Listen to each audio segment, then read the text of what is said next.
जो नट होता है, जो अभिनेता होता है, वो विस्मयकारी करतब दिखाकर उस कुंडली से बाहर निकाल दिखाता है, जिस प्रकार कम शब्दों में दोहे अधिक अर्थ व्यक्त करता है। अगला दोहा है, धनी रहीम जलपंक को लघु जिय पियत अभार, बुद्धि बढ़ाई कौन है जगत प्यास हो जाए। वो यहाँ पर कह रहे हैं कि जो कीचड़ का पानी होता है, जो कीचड़ का पानी होता है, वो पानी जो है कई लोगों को अमृत समान जीव देता है, अमृत समान लोग जीवन देता है, क्योंकि उसी कीचड़ में बहुत सारे जीव जंतु जो है जीवन जी पाते हैं। लेकिन इतना बड़ा समुद्र जो है, विशाल मात्रा में वहाँ पर पानी रहता है, लेकिन वो कुछ काम का नहीं रहता, क्योंकि वो खारा होने की वजह से उसे पीकर कोई भी जीवित नहीं रहता, मतलब उसे पीकर कोई भी जीवन जी नहीं सकता। कहने का अर्थ ये है कि आपके पास क्या कितनी कमी है पैसों की, धन की, वो महत्वपूर्ण नहीं है, लेकिन आप लोगों को कितने काम आते हैं ये महत्वपूर्ण है। आपके पास चाहे कितनी संपदा हो, धन दौलत हो, लेकिन अगर वो किसी के काम की नहीं तो उसका कोई अर्थ नहीं है। ऐसा उन्होंने करने का प्रयास इस दोहे से किया है। नाद ऋषि तन देत मृग नर धन देत समय, तेरहीम पशु से अधिक रिजजु कछु न दे। यहाँ पर उन्होंने स्वार्थी और निस्वार्थी व्यक्ति के बारे में बताने का प्रयास किया। वो कह रहे हैं कि संगीत के प्रेम में आकर, संगीत की धुन बजकर, जब नाद बजता है, संगीत की धुन बजती है, तो उसे देखकर मृग पास आता है, और वो मृग जब पास आता है तो शिकारी उसे मार देता है। मतलब संगीत के लिए ये मालूम होते हुए कि मुझे मरना पड़ेगा, अपनी जान खुशी खुशी जो हिरन है वो दे देती है। उसी प्रकार कुछ नर होता है, उसी प्रकार कुछ लोग होते हैं जो दूसरों के प्रेम में अपना सब कुछ निछावर कर देते हैं, अपनी जान भी अर्पित कर देते हैं। लेकिन वो कहते हैं कि वे रहीम पशु से अधिक रिजजु कछु न दे। वो कहते हैं कि कुछ लोग ऐसे होते हैं कि पूरी तरह से दूसरे के प्रेम में सिर्फ प्राप्त करते हैं, दूसरे की सहायता नहीं करते, दूसरे को कुछ देते नहीं। ऐसे जो व्यक्ति होते हैं वो पशु समान होते हैं, ऐसा उनका कहने का अर्थ है। मतलब वो दोहा क्या कह रहा है कि हिरन को पता है कि संगीत सुनकर वो उसके पास चली जाती है और वो शिकारी उसे मार देता है, फिर भी वो संगीत की धुन में मुग्ध होकर पास जाती है, तब शिकारी उसको मारता है, मतलब वो खुद जान देती है। उसी प्रकार दूसरे के प्रेम में कोई व्यक्ति जो है अपना सब कुछ निछावर कर देता है। लेकिन कुछ व्यक्ति ऐसे पशु समान प्रवृत्ति जैसे होते हैं, पशु जैसे, जानवर जैसे उनकी प्रवृत्ति होती है कि वो सिर्फ और सिर्फ लोगों से कुछ लेते हैं, लोगों को कुछ देते नहीं, मतलब किसी को कोई सहायता करते नहीं है। अगला जो दोहा है वो है, बिगड़ी बात बने नहीं लाभ करो किनको, बिगड़ी बात बने नहीं लाभ करो किनको, रेमन फाटे दूध को मथे न माखन होए। वो कह रहा है कि हमें हमेशा शब्दों को सही संभाल कर प्रयोग करना चाहिए, हमेशा हमें अपशब्दों का प्रयोग नहीं करना चाहिए, और हमेशा हमें रिश्ता संभाल कर रखने का प्रयास करना चाहिए। क्योंकि वो कहते हैं कि एक बार अगर आपकी बात बिगड़े, वो कहते हैं कि जब रिश्ते में एक बार खटास आ जाती है, वो बात बिगड़ जाती है, तो दोबारा वो पहले जैसा रिश्ता नहीं बन सकता है। आप चाहे कितने भी प्रयास करो, उस रिश्ते में अगर एक बार खटास आ जाती है तब वो रिश्ता पहले जैसे प्रेम का नहीं बन सकता। और इसलिए उन्होंने उदाहरण दिया कि जिस प्रकार फटे हुआ दूध होता है, जो खराब दूध होता है, उस खराब दूध का कितना भी मत हो, 1000 साल भी अगर आप उसे मथेंगे तो उसमें से माखन नहीं बन पाएगा। हमें मालूम है कि दूध को मथने से क्या बनता है, माखन बनता है, लेकिन वो खराब दूध अगर रहा तो आप उसे 1000 बार मतो, उसमें माखन नहीं बनेगा। उसी प्रकार एक बार अगर रिश्ते में खटास आ जाती है और रिश्ता बिगड़ जाता है, तो बार बार आप 1000 प्रयास करो, पहले जैसा प्रेम उत्पन्न नहीं हो सकता है।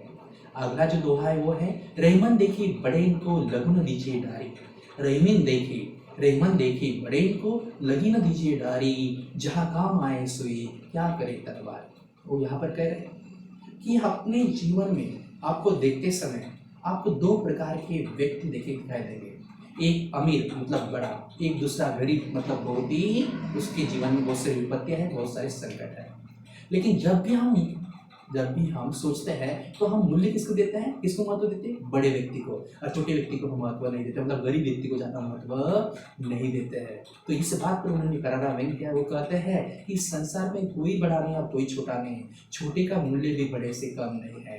क्योंकि जिस प्रकार आप पर कोई काम पड़ता है, कुछ काम होता है आपको, और आपको अगर किसी कपड़े को सिलना है तो वहाँ पर तलवार काम नहीं आती, तो वहाँ पर सुई काम आती है। उसी प्रकार कुछ काम ऐसे होते हैं कि जो बड़ा व्यक्ति नहीं कर सकता, लेकिन छोटा व्यक्ति हमारे लिए कर सकता है, वो करता है। मतलब छोटा व्यक्ति हमें काम आता है, लेकिन बड़ा हमें कभी काम आएगा या नहीं इसका हम कोई नहीं बता सकते। उसी प्रकार बड़े को देखकर छोटे को हमको कम नहीं समझना चाहिए, उसकी उपेक्षा नहीं करनी चाहिए। क्योंकि जहाँ पर काम सुई का होता है वहाँ पर तलवार कुछ नहीं कर सकती, और जहाँ पर तलवार का काम होता है वहाँ पर सुई कुछ नहीं कर सकती। मतलब हर एक व्यक्ति का मूल्य समान है, चाहे वो छोटा हो या बड़ा हो, उसकी उपेक्षा नहीं करनी चाहिए, ऐसा उनका कहने का अर्थ है। अगला है रहीमन मीन्स संपत्ति बिना। रहीमन मीन्स संपत्ति बिना कोनो विपत्ति सहाय बिनु पानी जो जला नहीं रवि सके बचाए। यहाँ पर इस दोहे के माध्यम से रहीम जी कहना चाहते हैं कि यहाँ पर जो खुद की संपत्ति होती है, वही संपत्ति, वही पैसा, वही धन, वही संपदा जो है हमारे लिए हमारे दुख की घड़ी में काम आता है। लोगों के पास चाहे कितना पैसा हो, वो आपके सगे संबंधी के पास हो, रिश्तेदारों के पास हो, मित्र के पास हो, वो किसी का पैसा काम नहीं आता। अपना पैसा अपना ही काम जो है सही समय पर कर देता है, वही हमारे सुख दुख में काम आता है। जिस प्रकार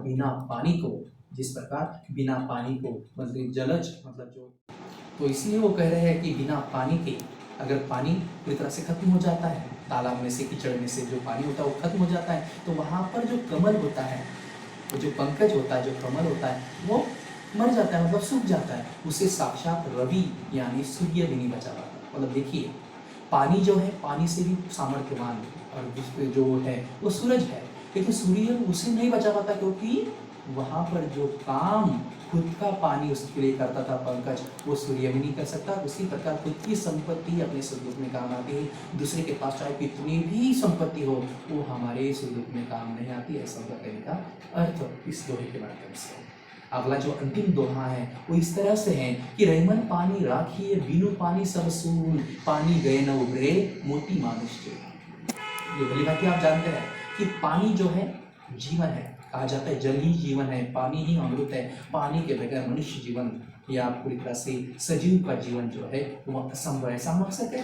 तो ये सही बात है, उन्होंने दोहे के माध्यम से कहने का प्रयास किया है कि रहीमन पानी राखिए, कि वो कहते हैं कि आप पानी को संभाल कर रखिए, उसको संभाल कर रखिए, व्यर्थ का जाया मत कीजिए, क्योंकि बिना पानी सब सून। वो कहते हैं कि अगर व्यर्थ का जाया जाने करने दिया आपने पानी और वो पानी खत्म होगा, तो बिना पानी सब सुना सुना ही ये संसार रहेगा, क्योंकि पानी गए न उभरे।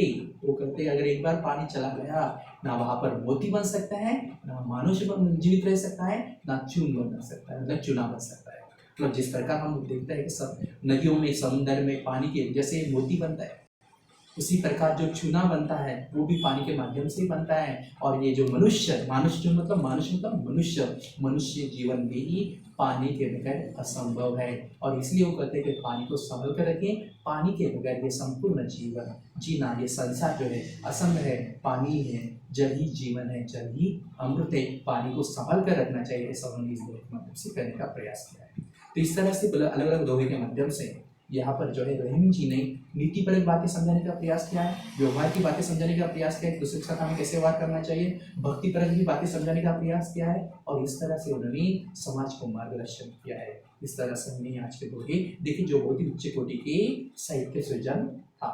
धन्यवाद।